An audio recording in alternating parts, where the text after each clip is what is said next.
30 juta duit sama dengan kontut sajonyo bandingannya. Begitulah. Nah, ogo kontut 30 juta. Datang ke rumahnya, ternyata tak ada rumah lagi. Mana liau? Lah lope ke siak sana. Ya, lama lope ke siak sana. Besok paginya hari yang ketiga datang lagi ke rumahnya, nggak ada lagi. Kemana? Lope ke Danau Raja sana. Hayya 'alal falah.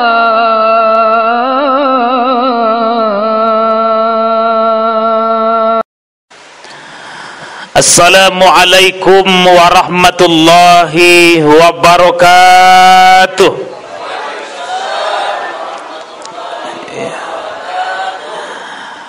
Alhamdulillahi rabbil alamin.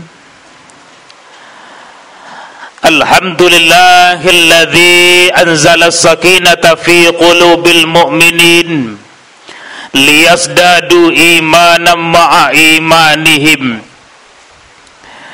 Ashhadu an la ilaha illallah wahdahu la syarikalah wa ashhadu anna Muhammadan abduhu wa rasuluh. Allahumma salli wa sallim wa barik ala sayyidina wa maulana Muhammadin wa ala alihi wa ashabihi wa man tabi'ahum bi ihsanin ila yaumiddin. Qala Allah Ta'ala fil Qur'anil Karim, Bismillahirrahmanirrahim. Wasari'u ila maghfiratin min rabbikum wa jannatin arduhas samawati wal ardu uiddat lil muttaqin. Shadaqallahul azim. Ma'asyiral muslimin, bapak-bapak, ibu-ibu, para jamaah, para orang tuaku sekalian yang saya muliakan.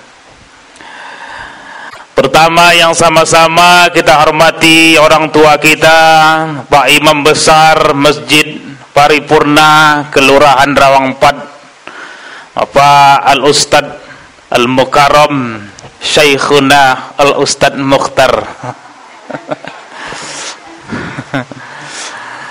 Selanjutnya Imam Masjid Al-Muslimin Kelurahan Rawang 4 yang hadir pada malam hari ini beserta khatib Bilalnya, pengurus masjid, rekan-rekan pemuda,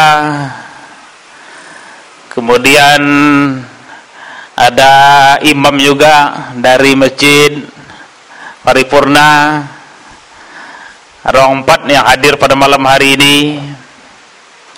Selanjutnya abang kami Agus Ril Chandra, ini yang menghubungi kami kemarin, Bapak Ibu. Beliau ini kan made in Lubuk Trap, dari Lubuk Trap. Jadi dihubungnya dicainya uang awak cecawainya aduh kan. Jadi alhamdulillah beliau menghubungi bisa mengisi halal bihalal. Kalau ada kuatu insyaallah bisa nama. Nah, di awak tak jauh dekat di kampung awak juga. Jadi pada malam hari ini ditetapkan waktunya. Jadi inilah abang kami Sril Chandra. Kalau saya cimak cerita beliau ini sedikit. Beliau yang cerita, kalau saya tidak tahu. Boleh, Bu? Nah, kalau lebih jumpa uang sekampung itu model itu. Jadi kata beliau ini sering cerita ke Samuambo. Jadi ketika pada suatu hari Ambo dilahirkan, nah, jadi Ambo lahir, beliau ini bersama kawan-kawannya sedang main bola. Jadi gitu ceritanya. Rudi, waktu kau lahir itu kami sedang main bola di Tongalaman tuh. Kau dalam memadu dilahirkan oleh emak kau. Oh begitu ya. Oh iya. Jadi Bapak Ibu yang saya muliakan, ternyata saya lahir disambut oleh main bola beliau. Pada akhirnya kami satu tim main bola. Nah, jadi kami ini kalau zaman angkatan kami dulu sama beliau ini, kami ini pertahanan bawah, beliau ini kanan, saya kiri, Waktu itu termasuklah tim yang disogani uang. Begitulah. Kami ini B-nya cucau kami itu. Jadi waktu itu beliau main bola, ambo lahir, kode rupanya tak lama sesudah itu ambo pun main bola dengan beliau. Begitu citonya. Cuma di balik itu adalah sedikit itu tandonyo abang kami Agus Ril Chandra kok lah sedikit tua lah. Ambo saja 35. Yes. Jadi alhamdulillah. Kemudian rekan kami, kawan kami Jasman ini luar biasa semangatnya. Namo enak memasuki kehidupan baru, kok tentu semangat kan. Jadi alhamdulillah, mudah-mudahan apa yang diniatkan disampaikan oleh Allah Subhanahu wa taala. Amin ya rabbal alamin. Bapak Ibu, para jamaah seluruhnya yang saya muliakan, semoga seluruh kita yang hadir ini dimuliakan oleh Allah Subhanahu wa taala. Amin ya rabbal alamin. Mari bersama-sama tiada bosan, tiada lupa kita untuk bersyukur kepada Allah Subhanahu wa taala. Mengapa kita perlu bersyukur? Karena memang luar biasa lah nikmat Allah ini di dalam kehidupan kita. Kita saja yang tak sadar, Bapak Ibu. Terkadang kita terlalu banyak memikirkan nikmat yang di luar. Ya Allah, hamba belum dapat itu. Hamba belum mendapatkan itu. Hamba belum mendapatkan itu. Terkadang lebih banyak kita menghitung yang di luar yang belum dapat. Padahal yang di dalam diri kita saja tak ternilai itu harganya, nikmat yang diberikan oleh Allah Subhanahu wa taala.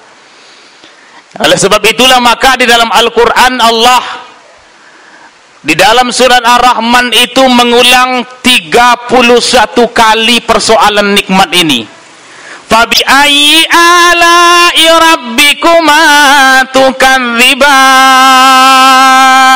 Diulang. Tidak ada lagi nikmat Tuhanmu yang kau dustakan. Jadi kata ulama kita, mengapa banyak-banyak diulang? Itu tandonyo kita itu sebenarnya tak punya alasan untuk berkeluh kesah dalam hidup ini. Ya Bu, ngantuk? Kalau ngantuk kita sekojap saja. Bila siap kita tutup. Lah, makanya bersyukur kepada Allah Subhanahu wa taala. Betul kita menginginkan nikmat yang di luar, tapi jangan lupa nikmat yang di dalam itu luar biasa banyaknya. Salah satunya apa? Kesehatan sajalah. Kalau kita sudah sakit, ditarik saja oleh Allah Subhanahu wa taala sedikit saja apa? Nikmat perasa pada lidah kita. Kalau kita minum air dikasih gula terasa manis. Makan nasi enak. Makan lauk pauk enak.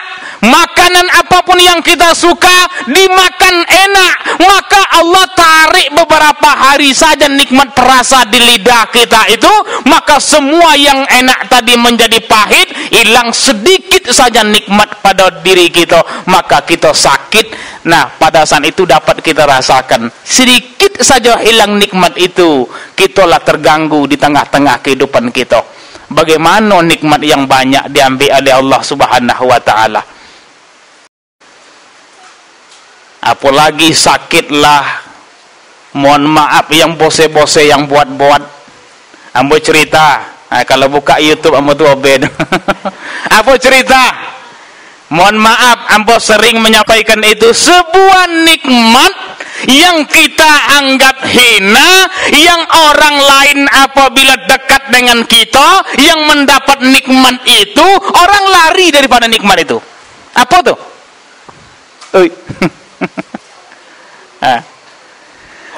Ada kontut.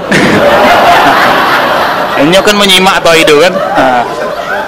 Setiap mau tampilkan YouTube di Facebook, di YouTube selalu disimak. Bahkan katanya izin Ustadz, ambo cobalah membaan materi Ustadz kau abaklah, nambakan. Karena memang itu tujuannya kan itu. Tak sampai ambo kemai dulu, ambo belum masuk kemai, tapi mudah-mudahan ceramah ambo tuh lewat mulut orang lain telah sampai ke siko. Itulah teknologi hari ini. Luar biasanya. Jadi Bapak Ibu yang saya muliakan, apa? Ada sebuah nikmat di dalam diri kita ini yang apabila kita keluarkan, apabila ada orang yang di kiri kanan kita, lari orang. Dan kita pun apa ingin mengeluarkan nikmat itu, lari kita daripada orang. Nah, pura-pura permisi, mau permisi lu ya, keluar. Kosannya nak tak kontut. Mau poin lu keluar. Betul, Pak?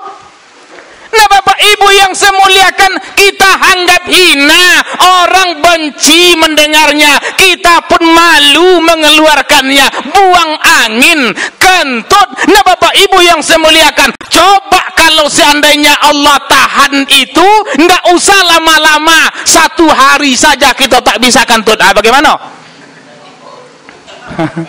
Coba 1 hari bak ke depan tak sodap, bak ke kamar tak sodap, baguling salah togak bedoh di apa? Paut gombong tak kontut tak mau. Jadi pada saat itu apa yang kita rindukan? Kontut itulah yang kita rindukan. Coba kita masuk angin, gombong, itu tungging-tunggingan doa. Apa ditokan supaya nak tak kontut, tak iyo mau tak kontut. Kita cari nikmat itu. Nah, Bapak Ibu yang saya muliakan, 1 hari ditahan oleh Allah, kita merasakan siksa yang luar biasa di perut kita. Kalau sampai 2-3 hari, sampai seminggu, tak mau juga keluar, maka kita siap-siap pergi kita ke rumah sakit. Kalaulah sampai ke rumah sakit, apa kata dokter? Bu, Bapak Ibu, ini perut Ibu usus terjadi gangguan di usus. Inilah parah penyakit ini. Bagaimana caranya operasi? Berapa biaya operasi kalau tak ada jamin kesehatan? Sekurang-kurangnya 10 juta, 3 juta, 30 juta, tergantung tingkat apa yang dioperasi. Nah, Bapak Ibu yang saya muliakan, hanya untuk mendapatkan yang kontut tadi itu, kita akan menukar duit kita 10 juta, 30 juta, 40 juta, asalkan dapat yang buang angin tadi. Betul tak? Kalau tak betul, coba. Ambo tanya, tak kontut tak mau, paut tak ganggu, duit di rumah ada 30 juta. Kita dokter, kalau duit 30 juta eko, maka bisa tak kontut. Bisa kami buy-in paut Bapak? Mau kita tukar atau tidak? Mau, Bu? Mau? Kosan 30 juta. Itu 30 juta duit sama dengan kontut sajonyo bandingannya. Begitulah. Nah, ogo kontut 30 juta. Memang kita golak menongenya, memang kita menongenya mungkin hanya sepele, tapi itulah yang terjadi di tengah-tengah kehidupan kita. Tidak usah nikmat yang lain, tidak usah nikmat yang besar, nikmat yang berada di luar, hanya buang angin saja, maka kita akan mampu menukarnya berapapun duit yang kita punya. Kalau tak ada duit di rumah, kebun sawit kita tukarkan, kebun gota kita tukarkan. Makanya bersyukurlah kepada Allah. Kita yang hadir pada malam hari ini, mudah-mudahan diberikan kesehatan oleh Allah. Amin. Ya Rabbal Alamin. Habis waktu kita membahas kontut saja. Bapak Ibu yang kemuliakan, yang kedua, mari sama-sama kita berselawat kepada Nabi kita Muhammad sallallahu alaihi wasallam. Sallallahu ala Muhammad, sallallahu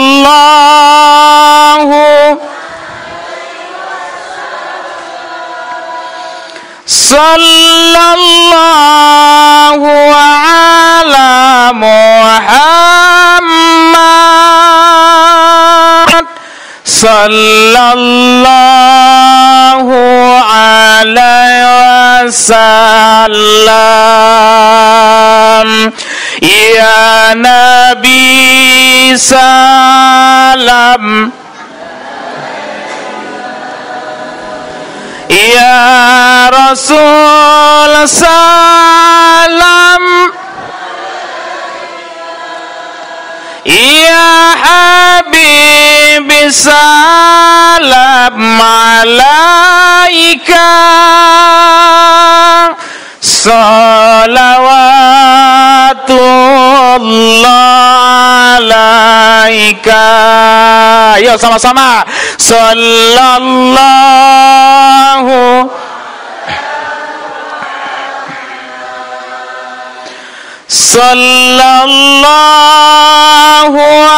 alaihi wasallam. Sallallahu ala Muhammad. Sallallahu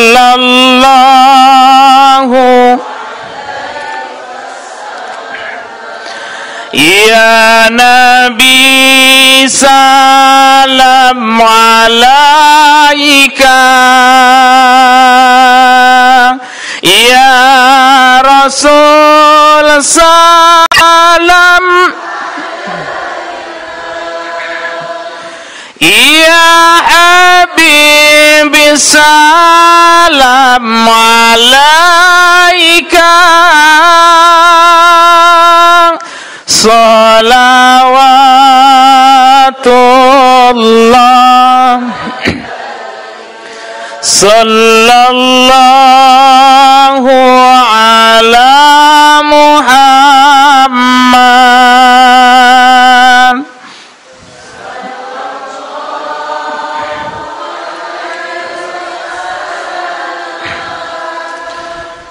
Sallallahu ala Muhammad.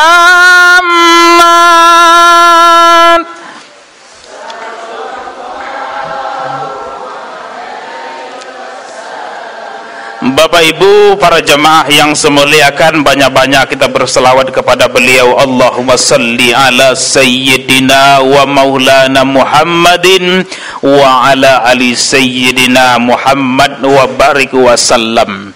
Semoga disampaikan oleh Allah Subhanahu wa taala, dan kita berharap mudah-mudahan kita menjadi umat yang dikenal oleh beliau pada yaumil akhir nanti. Amin ya rabbal alamin.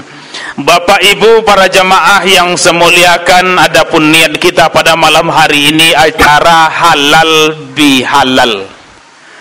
Apa acaranya, Bu? Halal bihalal. Dari mana asal halal bihalal itu sebenarnya? Bu. Bu. Bu. Ngantuk. Nyanti do kojab lagi nah. Jadi acara halal bihalal ini sebenarnya asli produk Indonesia. Jadi negara kita yang ada halal bihalal itu. Tak sama dengan peringatan hari besar yang lain. Contoh, ada Maulid Nabi, ada Isra Mi'raj, ada Nuzul Quran. Itu negara-negara Islam yang lain sebagian ada yang buat dan ada yang tahu itu. Tapi ketika topat pada halal bihalal, itu negara-negara lain itu bingung do acara apa itu. Kenapa? Karena memang halal bihalal ini produk orang Indonesia. Kapan mulainya kata halal bihalal ini? Halal bihalal ini pertama sekali dicetuskan oleh presiden kita yang pertama. Siapa? Insinyur Soekarno. Beliau lah yang membuat kata halal bihalal itu. Mengapa dibuat demikian? Nah, Bapak Ibu yang saya muliakan, pada masa pemerintahan presiden kita yang pertama, Insinyur Soekarno, pada saat itu terjadi pergolakan politik agak panas sedikit persaingan antar pemimpin-pemimpin bangsa pada saat itu, bertepatan bertepatan pula dengan bulan Ramadan, mau menyambut hari raya, maka Insinyur Soekarno berkomunikasi dengan salah seorang tokoh agama, bagaimana caranya meredam kegiatan yang agak panas itu. Persaingan yang agak panas, saling berdebat antara satu pemimpin dengan pemimpin yang lain, bagaimana caranya menyatukan mereka? Maka kata para ulama kita, kumpulkan mereka, buat acara silaturahmi.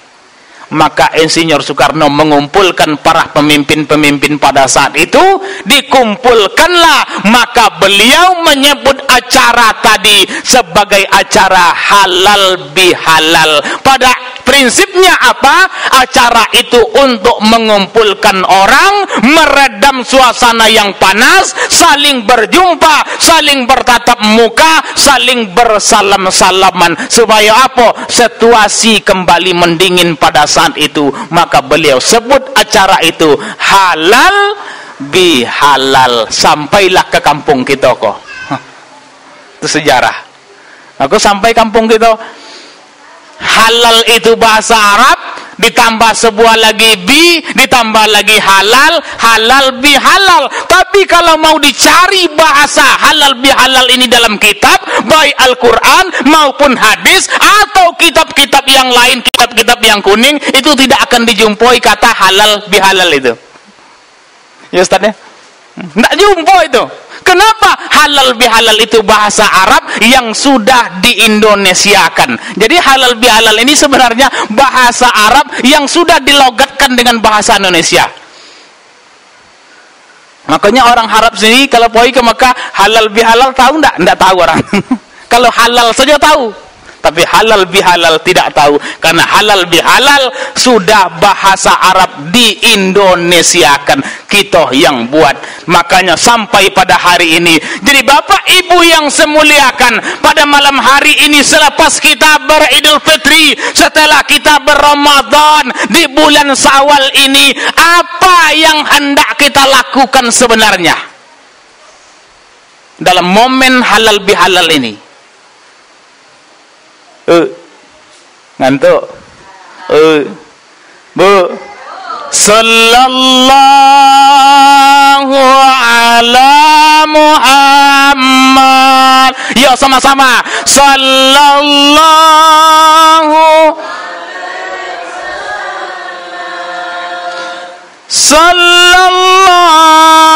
ala Muhammad. Sallallahu alaihi wasallam. Bapak Ibu, para jemaah, orang tuaku sekalian yang semuliakan, pada momen di bulan Syawal ini sudah masuk kita minggu yang kedua, mau minggu yang ketiga. Pada saat acara bihalal halal bihalal ini, apa yang sebenarnya yang pertama yang hendak kita buat, yang kita lakukan? Yang pertama, yang tak lain dan tak bukan, yang perlu kita lakukan di bulan Syawal ini adalah muhasabah diri. Muhasabah diri. Bu, coba ulang. Apa namanya? Muhasabah diri. Dapat sebuah tu, bolehlah balik gitu. Tidak panjang-panjang. Jadi apa yang pertama? Muhasabah diri. Apa itu muhasabah? Menghitung-hitung diri. Apa yang telah kita perbuat sebulan, 2 bulan, bahkan setahun yang lalu, bahkan seumur hidup yang telah kita lalui. Apa yang telah kita lakukan kio-kio di dalam hidup iko. Itulah muhasabah. Makanya Umar bin Khattab mengatakan, hasibu anfusakum qabla an tuhasabu. Hitunglah dirimu sebelum nanti Allah yang membuat perhitungan. Jadi kita kok, kata Umar dari Rasulullah, hitung-hitung diri kita. Apa yang telah kita perbuat, apa yang telah kita lakukan, sebelum nanti Allah yang akan membuat perhitungan terhadap apa yang telah kita kojokan di muka bumi itu. Jadi kita harus diberikan kesempatan dulu untuk menghitung diri kita. Hasibu anfusakum qabla antuhasabu, hitung-hitung dirimu sebelum nanti Allah yang akan membuat perhitungan. Yang pertama, apa yang hendak kita hitung setelah kita keluar dari Ramadan? 30 hari, 29 hari, sampai kita diantarkan ke Idul Fitri, sampai kita pada Syawal, dan Syawal ini akan berganti dengan bulan yang lain. Yang pertama yang perlu kita lihat di dalam diri kita, kio-kio setelah Ramadan iko kita habiskan, kita sudah mendapat ampunan dosa atau belum dari Allah Subhanahu wa taala? Dosa kita lah diampunkan belum? Allah. Ibu-ibu yakin? Yakin? Jadi setelah kita sampai di bulan Syawal ini, kita betul-betul mendapat pengampunan dosa atau tidak? Karena janji Nabi kita di bulan Ramadan itu apa kata beliau? Man sama Ramadana imanan wa ihtisaban ghafira lahu ma taqaddama min zambi. Siapa yang berpuasa di bulan suci Ramadan karena iman, karena penuh perhitungan, maka diampunkan dosanya yang telah lalu. Jadi uang yang masuk di bulan Ramadan, berpuasa dia, yang didapat apa yang pertama? Paling bawah itu levelnya. Level paling bawah yang kita dapatkan setelah keluar dari Ramadan apa? Mendapat pengampunan dosa kita. Kalau tak dapat level yang paling bawah itu, maka artinya Ramadan kita tak berhasil. Jadi percuma ya. Bu, Bapak mola 80 ada 40 mau Bapak, 45, 30, ibu-ibu 40, 30, 50. Itu artinya kalau umur kita 30, sekurang-kurangnya Ramadan yang mantap bagi kita sekitar 30 kali Ramadan. 50 tahun, 40 tahun kita jalani Ramadan. Setiap Ramadan, selagi masih kita hidup, kita berjumpa dengan Ramadan. Cuma pertanyaannya, sudah berapa banyak Ramadan kita habiskan di dalam hidup ini? Kio-kio setelah keluar dari Ramadan, apa yang kita dapat?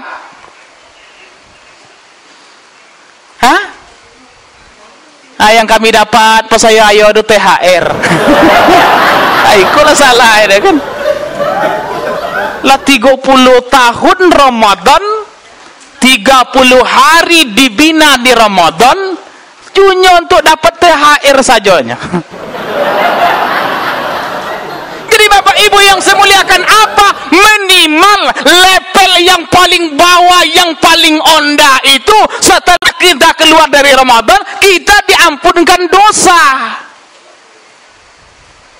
Jadi man sama Ramadan imanan wa ihtisaban ghafira lahu ma taqaddama min zambi. Siapa yang berpuasa iman wa ihtisaban, ikhlas, penuh perhitungan, maka diampunkan dosanya yang telah lalu oleh Allah Subhanahu wa taala. Kalau ternyata kita belum juga mendapatkan pengampunan dosa, artinya apa? Level yang paling bawah yang didapat setelah Ramadan itu pun kita tak berhasil. Artinya sia-sia Ramadan kita, sia-sialah umur kita 40 tahun, 30 tahun yang kita habiskan, padahal umur itu akan sampai kepada ujungnya. Apa ujungnya? Kematian. Itu tak bisa ditolak itu dah. Kalau ditanya siapa yang mau mati, tidak ada yang mau mati dah. Nak berapa umur bu? Jatah kalau bisa 40 tahun, 50 tahun, 1 tahun lagi, pasti gitu. Betul. Ada yang nak mati gini? Cubalah.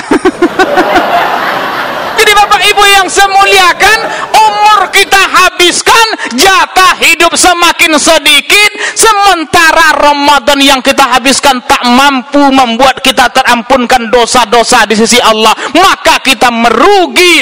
Umur kita semakin sedikit, semakin hari semakin habis, sementara dosa semakin banyak tak pernah terhapuskan. Ugi tak? Ugi, kematian semakin hari semakin dekat, tak bisa ditunda-tunda, tak ada yang bisa lari daripadanya. Fa idza jaa ajaluhum la yastakhiruna sa'atan wa la yastaqdimun. Apabila telah datang batas ajal bagi seseorang, tidak bisa dia akhir-akhirkan, tidak bisa dia maju-majukan. Yang punya telah datang menjemput, bak belayar telah sampai ke pulau, berjalan telah sampai ke tujuan, tabung penuh hitungan cukup. Yang punya telah datang menjemput, ndak bisa ditawar-tawar, berangkatlah diri dalam keadaan sendiri. Lah, jadi mau tak mau dibaringkan uang di tengah rumah, kau tak mau dong. Bapak Ibu yang saya muliakan, kematian itu datang pada saat yang tak kita duga-duga, pada saat yang tak kita sangko-sangko. Banyak orang pergi bekerja, Bapak Ibu yang semuliakan, bekerja berangkat paginya, salam sama keluarganya, pergi dia berjalan, kemudian sampai dia tempat kerja, dia ingin kembali ke rumahnya, sudah terbayang itu rumahnya sama dia, tak ada dia membayangkan kematian. Tiba-tiba sebelum sampai ke rumahnya, tap, di tengah jalan ternyata kematian telah sampai kepadanya, tak disangko-sangko. Banyak juga di antara kita, para saudara-saudara kita, para kenalan-kenalan kita, pada malam harinya keluar itu poi main futsal. Nah, kalau Abang Yami Kardi poi main takraw, poi main bulu tangkis, banyak kan? Malam itu setelah Isya keluar dia hanya untuk pergi berolahraga. Ternyata dia tak sadar kalau kematian telah menunggu dia di lapangan olahraga. Dia berpikir ini saatnya olahraga, nanti jam 10, jam 11 saya kembali ke rumah saya. Itu yang terbayang di hatinya. Kenapa? Dia tak menyangka kalau kematian akan datang kepadanya. Tak kita sangka itu. Makanya apabila kematian itu datang, Bapak Ibu yang saya muliakan, siapa yang paling kaget? Siapa yang paling takjub ketika kematian itu sampai? Siapa Bapak Ibu? Siapa yang paling kaget? Siapa yang paling takjub ketika kematian itu datang kepada seseorang? Nah, Bapak Ibu yang saya muliakan, bukan suami ketika istrinya meninggal, bukan istri ketika suaminya meninggal, bukan pasangan yang paling kaget, bukan anak terhadap orang tuanya, bukan kawan karib, bukan orang yang berada di lingkungan kerja, bukan orang kampung yang paling kaget. Siapa yang paling takjub ketika kematian itu datang? Tak lain dan tak bukan orang yang mengalami kematian itu sendiri. Mereka lah yang paling takjub dengan kematian itu. Kita kan takjub juga. Astagfirullahalazim, tak sangko-sangko dah. Semalam kami masih halal bihalal lagi, inyo menyande di tiang bagian belakang itu.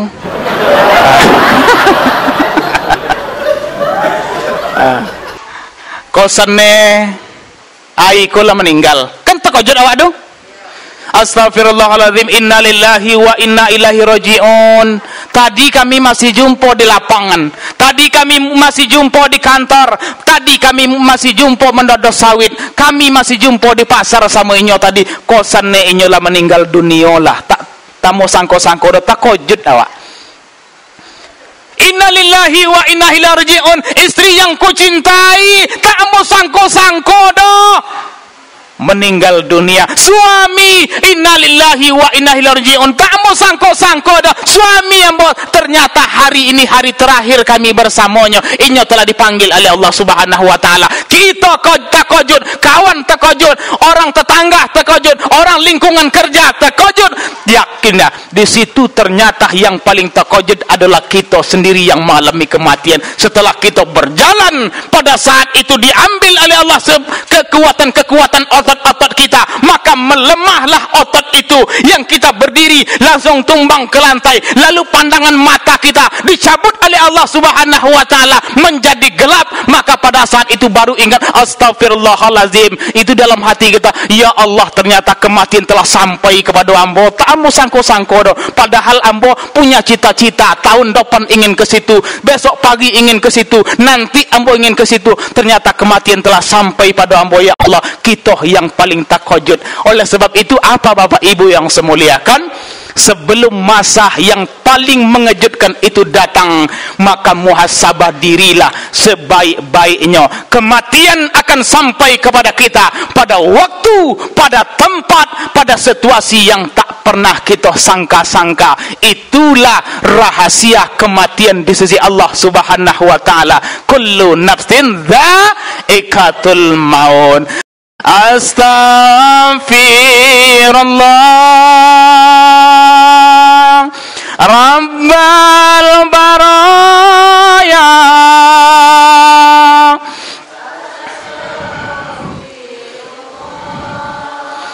minal khataya. Astaghfirullah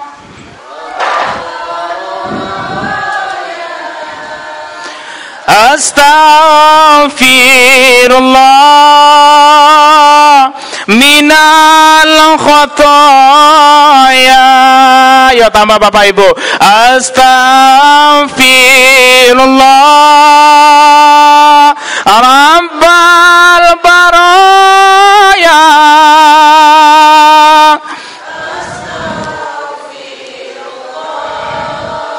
minal khataya.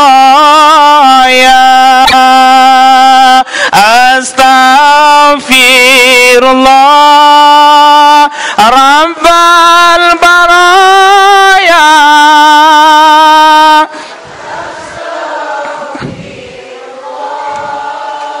minal khataya.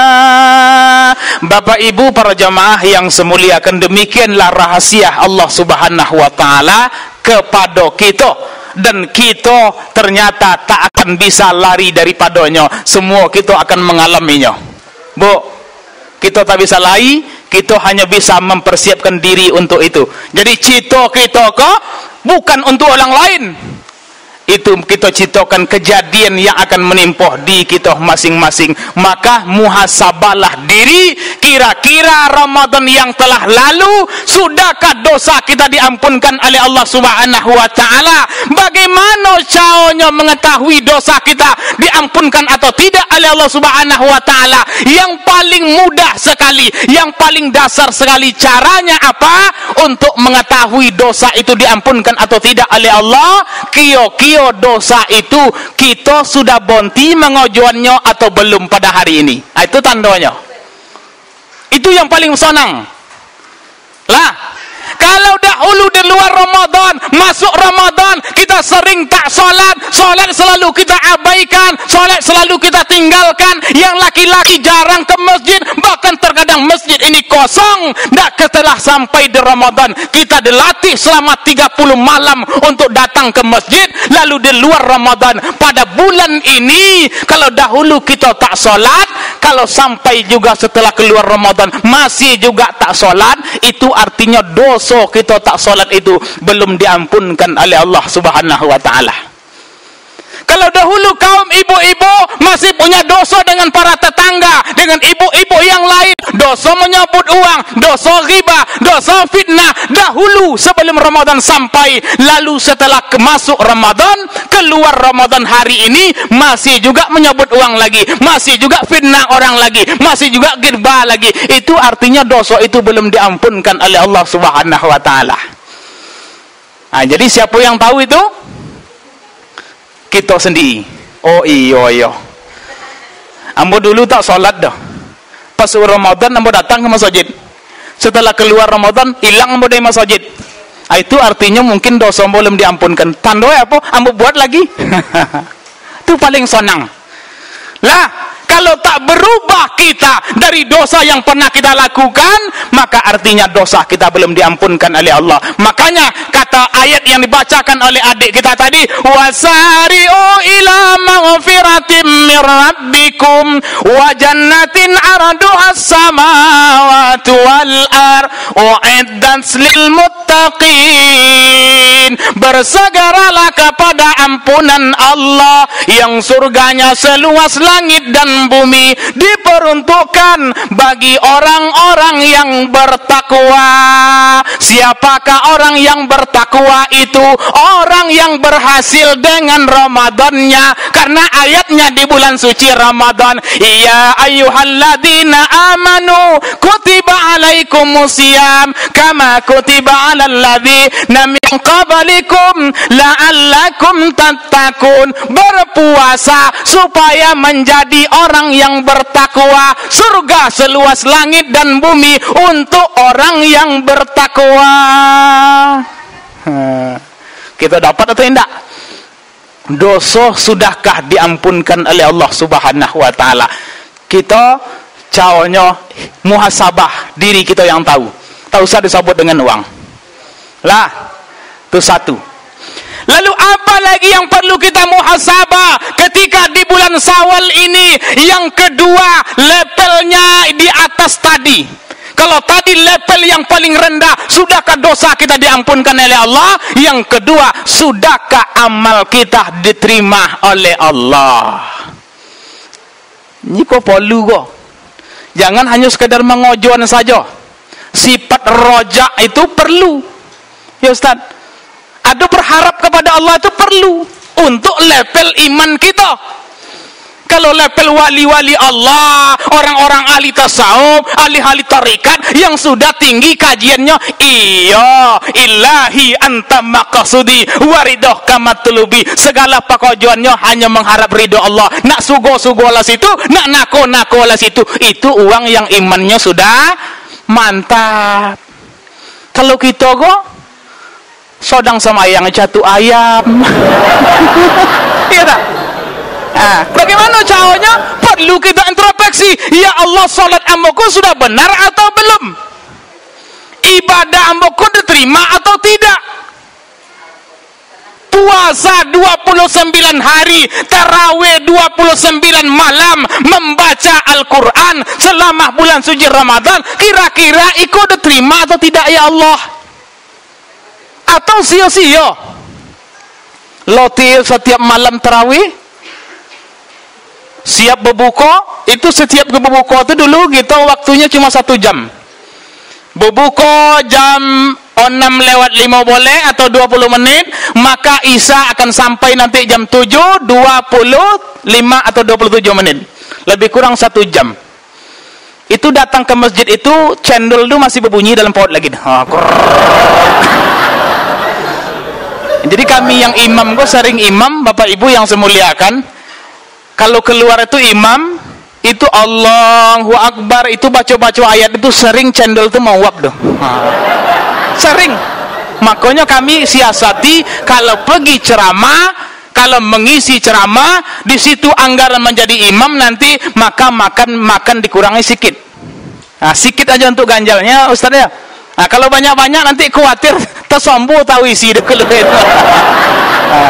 Buat. Nah, Bapak Ibu yang semuliakan, iko yang kita kojokan selama bulan suci Ramadan kira-kira diterima atau tidak? Kita capek, iya. Kita letak, iya. Siangnya kita berpuasa, malamnya kita mendirikan salat malam. Diterima Allah atau tidak? Ikut level-level iman kita yang paling rendah, ada berharap kepada Allah. Maka bagaimana caranya? Muhasabah. Bagaimana caranya ditandonya diterima oleh Allah atau tidak? Maka Imam Hasan Al-Basri mengatakan, apa kata beliau? Inna min jazail hasana hasanatu ba'daha wa min aqaubati sayatu ba'daha. Apa kata Imam Hasan Al-Basri? Tandanya amal itu diterima oleh Allah adalah kita mengerjakan amal yang lain sesudahnya. Tanda kejahatan itu dibalas oleh Allah adalah kita melakukan kejahatan lain sesudahnya. Kira-kira ngerti enggak bahasa itu deh? Kalau kita bahasakan di siko, tanda amal kita itu diterima oleh Allah setelah kita beramal itu, ternyata amal itu membawa kita kepada amalan yang baik yang lainnya. Tanda dosa kita itu dibalas oleh Allah Subhanahu wa taala atas kesalahan kita, maka kita membuat dosa yang lainnya. Jadi ada kasus sering kita tengok di televisi, kesalahan. Satu, seorang laki-laki kesalahannya, dosanya selalu memandang dengan pandangan gairah yang tinggi terhadap perempuan. Contoh, setiap hari tak mau dikendalikannya matanya, selalu memandang, lalu diperturutkannya. Tak mau dia bertobat kepada Allah. Lalu apa yang terjadi? Karena dia tak mau memperbaiki diri, diperturutkan, maka dianggap itu dosa dan kesalahan. Akhirnya apa? Karena dia selalu memandang dengan gairah yang tinggi, akhirnya membawa ke dia kepada keinginan untuk terjadi pemerkosaan. Nah, akhirnya terjadi pemerkosaan, tak juga sadar, tak juga bertobat kepada Allah. Akhirnya dia takut, dia khawatir, akhirnya dibunuhlah yang diperkosa tadi. Takut terungkap. Setelah dibunuh, Bapak Ibu masih takut lagi. Bagaimana caranya? Mayat ini harus dibuang. Maka dia melakukan dosa berikutnya. Apa dosa berikutnya? Dimutilasi, dipotong-potong badannya. Nah, Bapak Ibu yang saya muliakan, tak juga sadar, tidak juga bertobat kepada Allah. Setelah badan tadi dimutilasi, dimasukkan dalam goni, dimasukkan dalam tas, akhirnya apa? Dia lakukan dosa berikutnya. Jenazah itu tidak dikubur, tapi dibuang di dalam sungai, dikasih pemberat batu, dilemparkan di dalam sungai. Dari mana awal dosa itu tadi? Dari pandangan mata. Terjadi pemerkosaan, lalu meningkat kepada pembunuhan, lalu meningkat kepada mutilasi, lalu meningkat kepada pembuangan jenazah. Kenapa? Dosa beriringan selalu dosa itu. Itu tandanya apa? Balasan terhadap kesalahan yang kita lakukan. Kalau kita tidak bertobat kepada Allah, akan membawa kepada kesalahan-kesalahan berikutnya. Begitu juga amal. Tanda amal kita diterima oleh Allah Subhanahu wa taala apa? Dia membawa kepada amalan-amalan yang lain. Dahulu kita dididik datang ke masjid ini untuk salat berjamaah, salat sunnah tarawih yang seboleh rakaat itu. Dulu mau sabut ditambah 21 mau Bu? Ainda. Mau sabut dulu Ustaz, mau ditambah 21 Bapak Ibu? Ainda gitu. Ya Bu, tekonang lagi kan? Salat sunat, tanda salat sunat kita itu diterima oleh Allah atau tidak? Setelah Ramadan hati kita terpaut kembali ke masjid, datang lagi. Alhamdulillah kalau ambo lewat zuhur tu, alhamdulillah untuk beberapa tahun ni masjid ko lado azan lah. Kalau dulu mohon maaf ambo sampaikan karena kampung ambo sendiri, ketika ambo lewat masjid ko masih kosong lagi. Itu dulu. Kemana jemaahnya? Masih dalam sawit, masih menaki, masih di pasir. Kenapa? Kita mungkin belum terpaut hati kita. Tanda amalan diterima oleh Allah adalah kita melakukan amalan-amalan yang lainnya. Kira-kira iko kembali kepada diri kita masing-masing. Sudahkah amalan kita itu membuat kita melakukan amalan-amalan yang lain, bertanda amal ibadah kita diterima oleh Allah Subhanahu wa taala. Semoga seluruh kita yang hadir ini amalnya diterima oleh Allah Subhanahu wa taala. Amin ya rabbal alamin. Sallallahu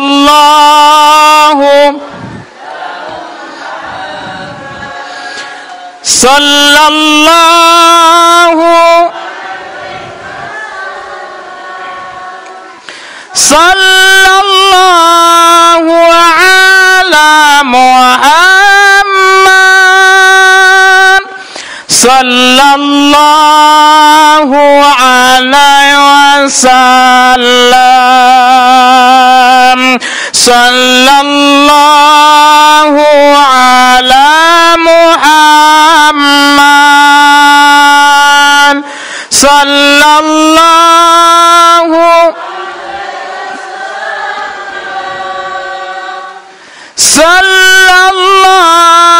ala Muhammad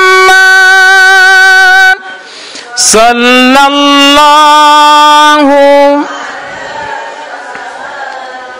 Sudah Bapak Ibu, ada yang ngantuk? Kalau kita ngantuk kita tutup lagi. Suai? Alum? Kalau alum memboboi jatah agak 10 menit lagi. Bapak Ibu yang semuliakan, itu yang perlu kita muhasabah di bulan Syawal iko setelah kita keluar dari bulan suci Ramadan. Bapak Ibu para jamaah yang semuliakan, malam hari ini kita menghubungkan silaturahmi halal bihalal. Kalau yang ambo citoan tadi ikolah yang disebut dengan hablum minallah. Itu hubungan kita kepada Allah. Itu tadi tuh sebenarnya. Lalu yang kedua ini adalah hablum minan nas. Setelah kita berpuasa, setelah kita baca zikir, setelah kita salat, setelah kita zakat, setelah kita mengendalikan diri kepada Allah selama bulan suci Ramadan, tak lain dan tak bukan itu adalah hablum minallah, menyelesaikan hubungan baik kita kepada Allah. Maka sampai pudaklah yang kedua, hablum minan nas, selesaikan hubungan kita sesama manusia. Lah, iko buat iko bu. Kalau dosa kepada Allah bukan berarti kita meremehkan. Dosa kepada Allah ketika kita sadar, masuk dalam kamar, ambil air wudhu, sholat 2 rakaat, bertaubat, menangis kepada Allah, dosa terampunkan. Tak tahu orang. Betul? Kalau dosa kepada sesama manusia, kalau tak datang menjumpainya, kalau tidak meminta maaf, maka dosa itu tidak akan pernah lopeh. Apalagi zaman kini, mohon maaf, ketika siap sembahyang ayo bubar, nak mencari ayam asam, nak mencari ketupat, mana si anu tadi hilang. Sampai di rumah jam 1 jam 2, itu biasanya hari raya yang pertama itu badan letak. Biasanya orang banyak tidur siang itu. Betul. Setelah itu apa? Pada hari yang kedua masih nak berjumpa dengan kawan-kawan, datang ke rumahnya, ternyata tak ada rumah lagi. Mana liau lak lope ke siak sana. Ya, lama lope ke siak sana. Besok paginya hari yang ketiga datang lagi ke rumahnya, ndak ada lagi. Kemana? Lope ke Danau Raja sana. Jadi bilo berjumpanya. Sementara kita punya hajat, ingin minta maaf, ingin saling bermaaf-maafan, karena dosa itu tidak akan pernah selesai. Dosa sesama manusia kalau tak datang kepadanya meminta maaf. Itu buatnya dosa sama manusia. Jadi tak bisa dong. Kalau anak muda kini, anak muda bu ya, khusus anak-anak muda, buat di grup WA, di Facebook, ketika tangan tak lagi mampu menggapai, ketika kaki tak mampu lagi melangkah, mulut sudah terbatas, maka saya Rudi Hartono berkeluarga mohon maaf lahir dan batin kalau ada kesalahan. Selamat Hari Raya Idul Fitri. Share. Kira-kira lope tak dosa tadi. Indak lope dah. Grup WA Rudi Hartono dan keluarga, mohon maaf lahir dan batin, kirim. Berapa orang banyak di grup WA itu? 250 orang.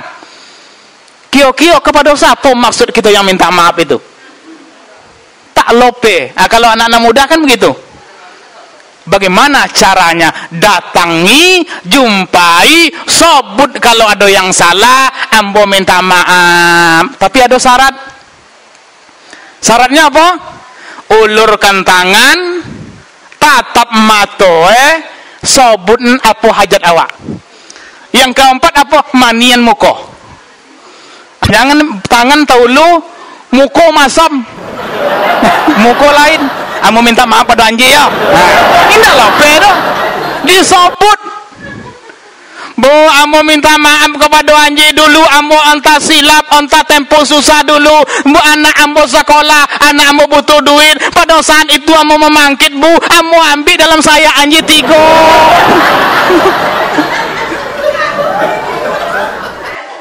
Kenapa diambil? Karena ambo waktu itu ada di dalam jeregen yang mbok kuat itu ndak pono aja lah modo.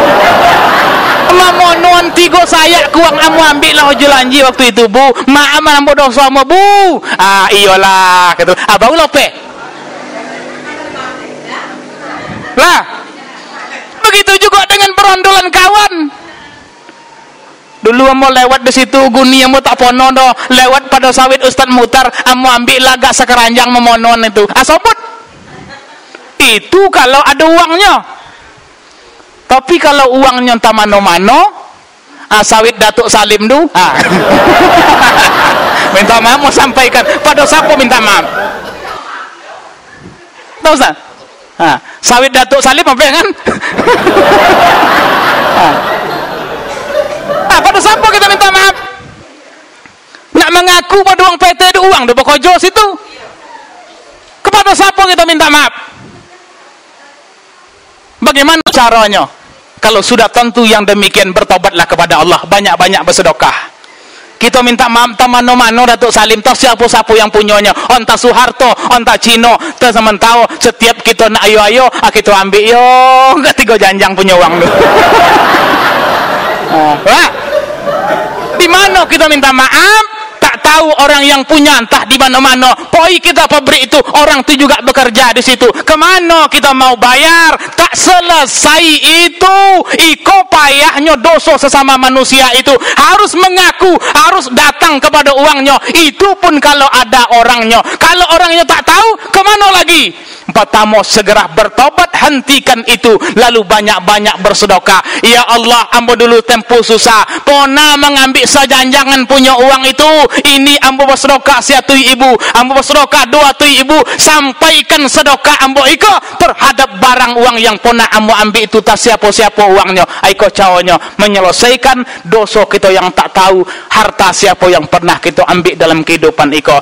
Maka Bapak Ibu yang saya muliakan, dosa kepada Allah langsung saja bertobat di dalam kamar, tak dilihat oleh orang. Tapi dosa sesama manusia, dosa menyabut uang, dosa mengambil barang orang, dosa menzalimi orang, harus datang kepada orang itu minta maaf. Ikolah acara halal bihalal kita. Semoga seluruh kita yang hadir iko, kalau ada dosa sesama kita, mari kita saling maaf memaafkan. Mau Bapak Ibu?